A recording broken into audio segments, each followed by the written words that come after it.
इससे पहले वाले वीडियो में हमने समुच्चय के सहमिलन की डेफिनेशन पढ़ी। अब अपन बात करते हैं कि समुच्चयों के सहमिलन के गुणधर्म। ठीक है, तो सबसे पहला गुणधर्म ये होता है कि अभी ए यूनियन बी बराबर क्या होता है, बी यूनियन ए होता है। चाहे ए यूनियन बी यानी ए को बी में मिलाएं चाहे बी को ए में मिलाएं, दोनों का जो आंसर है वो क्या आएगा, एक ही आएगा। कहने का मतलब ये है कि अभी कोई भी ले लिया, देखिए ए बराबर ले लिया हमने, ए बी ले लिया, ठीक है। फिर हमने बी बराबर ले लिया हमने, ए बी ई ले लिया या सी ले लिया, ठीक है।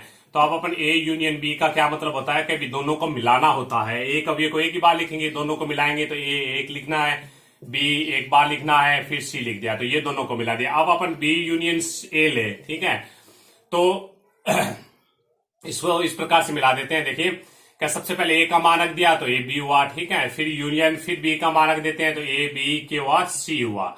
अब आपको इसका आंसर लेना है कि भी ए यूनियन बी का जो आंसर होगा वो क्या होगा। देखिए दोनों को मिलाएंगे तो क्या बनेगा, ए बी और सी बनेगा। इसी प्रकार से बी यूनियन अपन ले लेते हैं, ए ले लेते हैं, ठीक है। तो बी का मान रखेंगे तो ए बी सी मिलेगा। फिर अपना यूनियन, फिर क्या है, ए का मान ए बी, तो इसका भी आंसर अपना क्या आएगा, ए बी सी आएगा, ठीक है। तो यह बात आपको याद रखनी है कि भी ए यूनियन बराबर क्या होता है कि बी यूनियन ए। एक नंबर बात बता दी, ठीक है। अब दूसरी बात क्या होती है कि मैंने इससे पहले बता दी कि यूनियन क्या होती है कि समुच्चयों की एक संक्रिया होती है और संक्रिया हमेशा दो अवयवों के बीच में लगती है, ठीक है। अगर अपना मतलब यहाँ पे ये जो दूसरा जो नियम है इसको अपन बोलते हैं एक टाइप से सहचार्य नियम बोलते हैं। अगर याद रहे तो अच्छी बात है कि ये नियम होता है सहचार्य नियम। तो यहाँ पे क्या होता है कि संक्रिया होती है वो दो अवयवों के बीच में लगती है, ठीक है। अगर अपने पास तीन एलिमेंट हो, A union B union C, इस प्रकार से, तो ये कहने का मतलब ये है कि चाहे इन दोनों को हल कीजिए चाहे इन दोनों को हल कीजिए, आंसर क्या आएगा, एक जैसा आएगा, ठीक है। इस प्रकार से हल करो चाहे इस प्रकार से हल करो, आंसर क्या आएगा, एक ही जैसा आएगा, ठीक है। तो अपन ले लेते हैं कि भी देखिए ए बराबर मैंने ले लिया, क्या ले लिया, ए बी ले लिया, ठीक है। और बी बराबर मैंने ले लिया केवल और केवल सी ले लिया। फिर अपने सी बराबर हमने ले लिया क्या भी ए बी और ई ले लिया, ठीक है। तो अब अपन क्या लेते हैं, बी और ई ले लेते हैं, छोटा ले लेते हैं, बी और ई ले लिया, ठीक है। अब अपन देखिए सबसे पहले हमने दे रखा कि इस ब्रैकेट का मतलब होता है कि सबसे पहले ब्रैकेट को हल करेंगे, ठीक है। तो यहाँ पे ए यूनियन बी निकालेंगे तो देखिए ए का मान रखेंगे तो ए बी हुआ, फिर यूनियन, फिर बी का मान रखेंगे तो सी हुआ, दोनों को मिलाएंगे तो क्या हुआ, ए बी और सी हुआ, ठीक है। अब आपको बी ए यूनियन बी ज्ञात कर दिया, यानी सबसे पहले ब्रैकेट को हल कर दिया, फिर ब्रैकेट वाले के साथ यूनियन सी लेना है तो ए यूनियन बी, फिर हमने ले लिया यूनियन क्या ले लिया, सी ले लिया, यानी ए यूनियन बी का मान रख दिया ए बी और सी, फिर यूनियन क्या लिख दिया, सी का मान रखते हैं। तो सी का मान अपना क्या है, कि बी और ई है, ठीक है। तो बराबर में अब इसको अपन सरल करें तो देखिए क्या होगा, कि ये आएगा आंसर ए बी सी और ई, ये आंसर हुआ, ठीक है।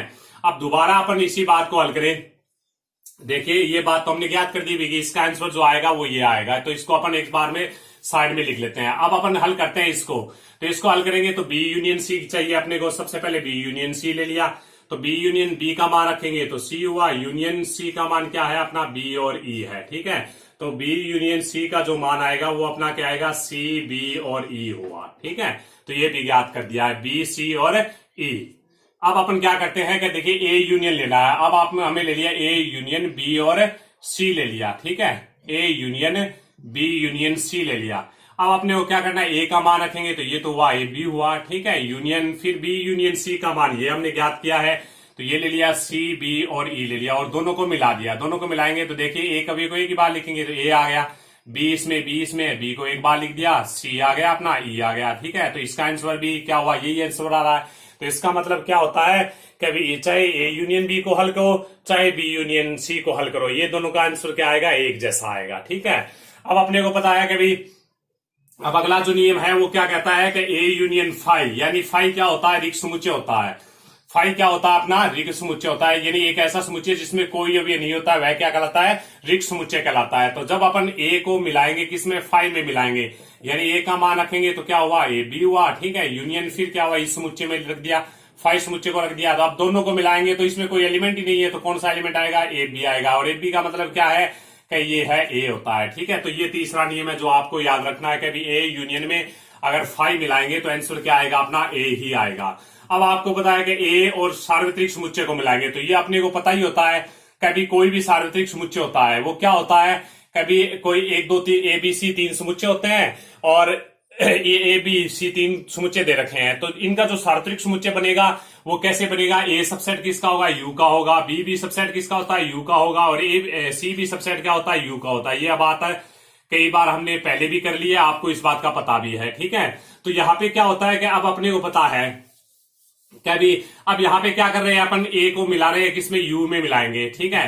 तो ए के सारे एलिमेंट किसमें होते हैं? यू में होते ही हैं, यानी ए सबसेट किसका होता है? यू का होता है। तो ए सबसेट अगर यू का होता है तो ए के सारे एलिमेंट किसमें होते हैं? यू में होते हैं। तो आंसर क्या आएगा? यहाँ पे यू आएगा। जब मिलाएंगे दोनों को तो क्या आएगा कि इसके सारे एलिमेंट इसके अंदर ही है, तो इसलिए अपना यू का यू आंसर आएगा। अब आपको ये भी पता होना चाहिए कि ए में ए को मिलाएंगे तो ए बराबर हमने ले लिया, देखिए केवल ए ले लिया। अब अपने को ए यूनियन ए ज्ञात करेंगे, ए यूनियन ए, ठीक है। तो ए यूनियन ए ज्ञात करेंगे तो यहाँ पे ए है अपना, फिर यूनियन है, फिर क्या है? ए है। ए को ए में मिलाएंगे तो ए कभी को एक ही बार लिखा जाता है, तो एक ही बार लिखेंगे तो आंसर क्या होगा? ए होगा, ठीक है। तो ये अपनी डेफिनेशन थी, समुच्चयों के सम्मिलन के गुणधर्म थे, तो आपको याद रखने हैं, ठीक है। समुच्चयों का सर्वनिष्ठ या प्रतिच्छेदी समुच्चय, इसकी डेफिनेशन की अगर बात करें तो समुच्चयों का क्या है? सर्वनिष्ठ। इसकी डेफिनेशन क्या कहती है कि दो समुच्चय ए तथा बी के उन सभी अवयवों का समुच्चय जो समुच्चय ए तथा बी में उभयनिष्ठ है, तो समुच्चय ए तथा बी का सर्वनिष्ठ समुच्चय कहलाता है। तो इसे ए, इसको यहां पे बोलते हैं ए इंटरसेक्शन बी बोलते हैं। ये जो उल्टा जो यू लिखा है इसको बोलते हैं ए इंटरसेक्शन बी से निरूपित करते हैं, ठीक है। तो यानी कहने का मतलब ये है, कभी इसको एग्जाम्पल के द्वारा समझे इसी डेफिनेशन को। कभी ये कोई समुच्चय दे दिया, ठीक है, बी कोई समुच्चय दे दिया। अब हमें क्या करना है कि ए इंटरसेक्शन बी ज्ञात करना है। तो ए इंटरसेक्शन बी ज्ञात करने के लिए ए का मान रख दिया, फिर इंटरसेक्शन का इंटरसेक्शन है यहाँ पे, इंटरसेक्शन का चिन्ह ले लिया, फिर अपने बी समुच्चय ले लिया। अब इन दोनों समुच्चयों में जो कॉमन आ रहे हैं वो क्या होते हैं? इंटरसेक्शन के जो सर्वनिष्ठ समुच्चय होता है उसके अवयव होते हैं, ठीक है। इन दोनों में कॉमन कौन सा एलिमेंट आ रहा है? देखिए इसमें भी बी है और इसमें क्या है? बी है। जो कॉमन एलिमेंट है वो क्या होता है? सर्वनिष्ठ समुच्चय का अवयव होता है, ठीक है। इसे अपन क्या करते हैं कि ए इंटरसेक्शन बी से निरूपित करते हैं। तो ये तो अपनी नॉर्मल लैंग्वेज में डेफिनेशन थी। इसकी जो गणितीय जो डेफिनेशन होती है वो क्या होती है कि देखिए ए इंटरसेक्शन बी, तो जो एलिमेंट एक्स होता है इसका, जो वो एक्स क्या होता है ए में भी होता है तथा एक्स का संबंध रखता है किससे? बी से भी संबंध रखता है। यानी कहने का मतलब है एक्स संबंध रखता है ए से तथा एक्स संबंध रखता है बी से।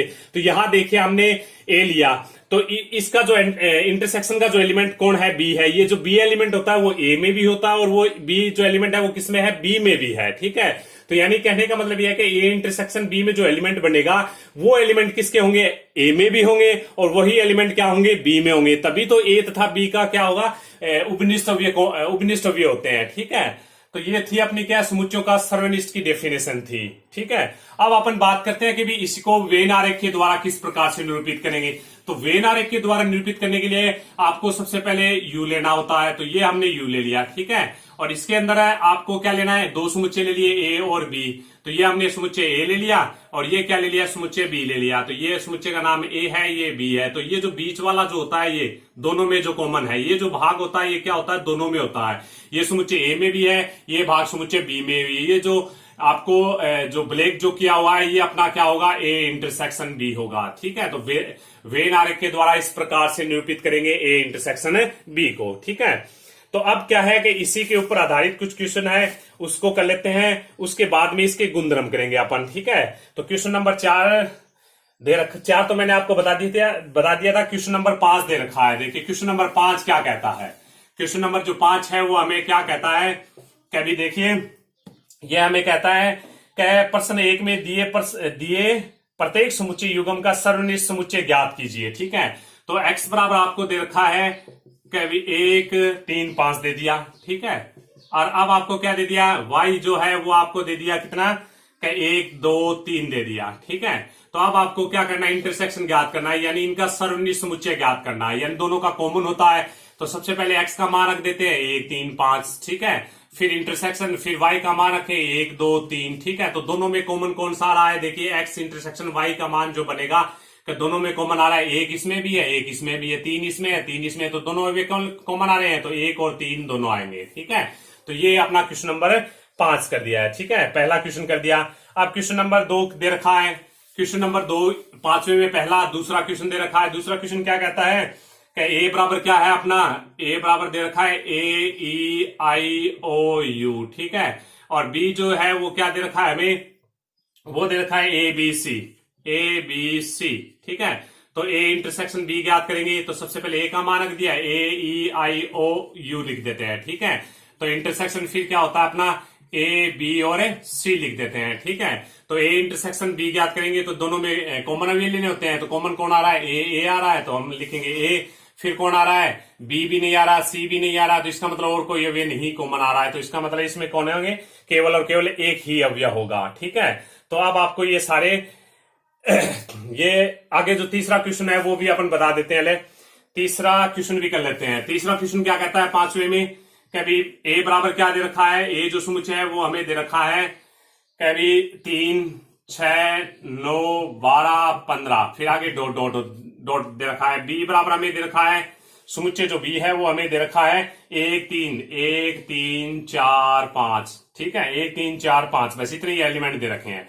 अब आप अपन क्या करेंगे, ए इंटरसेक्शन बी ज्ञात करेंगे। तो देखिए ए का मानक दिया 3 6 9 12, फिर आगे डॉट डॉट, ठीक है। इंटरसेक्शन फिर बी का मानक देते हैं, तो 1 3 4 और 5, इसमें 4 ही एलिमेंट है, ठीक है। तो इन दोनों में कॉमन कौन आ रहा है, देखिए 3 आ रहा है, तो इसका आंसर क्या होगा, ए इंटरसेक्शन बी का जो आंसर होगा वो होगा अपना 3 होगा, ठीक है। अब आपको क्या है कि इसी प्रकार से चौथा क्वेश्चन है और इसी प्रकार से क्या है पांचवा क्वेश्चन है, ठीक है। तो ये पांचवा क्वेश्चन अपना कंप्लीट हो गया है। इसी प्रकार से अपना क्या है, चलो छठा क्वेश्चन बता देंगे, बाद में बताएंगे। इससे पहले अपन पढ़ लेते हैं इसके गुणधर्म पढ़ लेते हैं, ठीक है।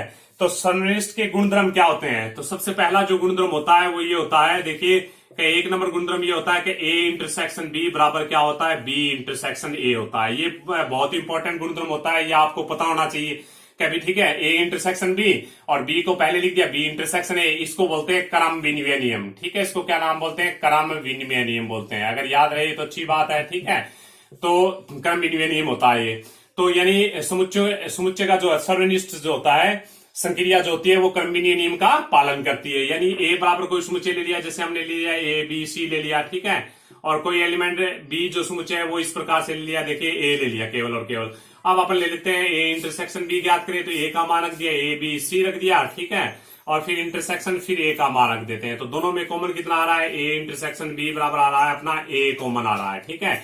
इसी प्रकार से बी पहले लेना है, ए को बाद में लेना है, तो बी का मानक दिया, बी क्या है, ए है, और फिर इंटरसेक्शन ए का मान है ए बी और सी है, ठीक है। तो दोनों का कॉमन ले, तो देखिए कितना कॉमन आ रहा है अपना, ए ही कॉमन आ रहा है, तो दोनों आपस में बराबर आ रहे हैं। तो इसका मतलब क्या होता है कि ए इंटरसेक्शन बी बराबर होता है बी इंटरसेक्शन ए के होता है, ठीक है। इसी प्रकार से दूसरा जो नियम गुणधर्म ये कहता है कि अभी जो A intersection B intersection C बराबर में क्या होता है कि A intersection B intersection C.